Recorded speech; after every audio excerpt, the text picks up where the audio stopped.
Bonjour à tous, je vais évoluer encore plus loin dans mes flashs parce que cette histoire m'a bousculé un peu et je veux pas trop en dire. Je pense que j'arrêterai là après et je vais fermer la boucle parce qu'après c'est la justice. Jusqu'à maintenant, je me suis pas trompé dans ce que j'ai raconté. Après, je vous dis, les flashs, c'est pas évident à interpréter. Mais bon, vous avez vu les vidéos précédentes. Il y a un truc qui me chiffonne. Ouais. De son domicile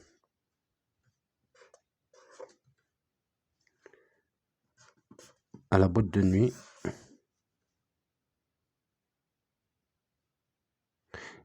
j'ai parlé d'un hangar.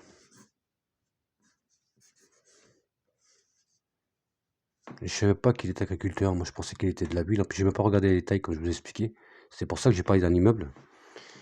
Mais l'important c'était le domicile en fait. Après que le détail, c'est pas évident de savoir comme ça si c'est une maison, un appartement, un immeuble, je sais pas quoi. Il y a un truc qui m'intrigue. Jusqu'à le lieu où il l'a... J'avais parlé que de son domicile, c'était pas loin de son domicile où il l'avait enterré. C'était très très proche de son domicile et elle est très proche du domicile. On est d'accord? Si vous me suivez bien, excusez-moi, je vais essayer de faire comme ça. Donc ça, c'est son domicile. Et j'avais dit que c'est très proche de domicile, c'est à côté de domicile. Et j'avais parlé d'un hangar. Et là-bas, bah, à ce que j'ai vu après, parce que je n'avais pas vu au départ, il y a des hangars. Donc c'est pas anodin que je parle d'hangar. Excusez-moi. Et la personne, elle dit que il a été dans sa chambre avec elle, et qu'elle était consentante. Je sais pas pourquoi, il y a quelque chose qui me dit qu'avant de rentrer dans ce point-là, je sais même pas si... Je me pose la question, c'est une question que je me pose. Je suis pas sûr de moi. Mais est-ce que vraiment elle est rentrée dans cette chambre? Même s'il y a du sang. C'est ça qui me pose question. Ah, je peux me tromper, hein. Parce que j'ai l'impression que juste avant de rentrer dans cette chambre, il s'est passé quelque chose avant.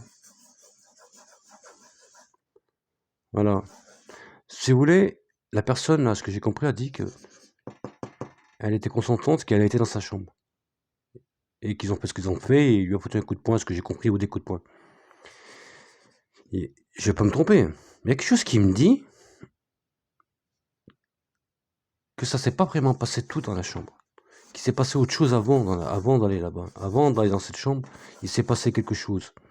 Et j'ai le doute qu'elle ait été dans la chambre. C'est ce doute que j'ai, mais je peux me tromper parce qu'il y avait du sang dans la chambre. Alors normalement, n'importe quel médium, peut-être de mauvaise foi, vous aurait dit, bah s'il y a du sang, elle était dans la chambre. Moi, je me pose la question. Mais je sais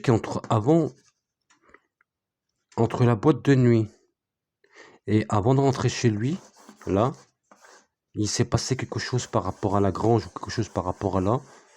Et après, je sais pas vraiment, mais j'ai un doute par rapport à ça.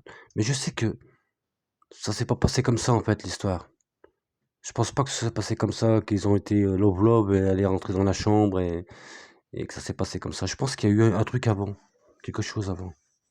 Voilà, c'est ce que je ressens en fait. Et après, je sens qu'elle a été dissimulée avant. Alors peut-être pour ça que je voyais cacher, dissimuler des plaques et tout. Peut-être. Mais ça, on va savoir dans l'enquête future. C'est ce que je ressentais en fait. Voilà, j'ai mis une bougie pour Justine, comme je fais pour chaque personne que quand je regarde une affaire. Voilà. Je sais pas quoi vous dire. Merci à vous. Passez une bonne soirée.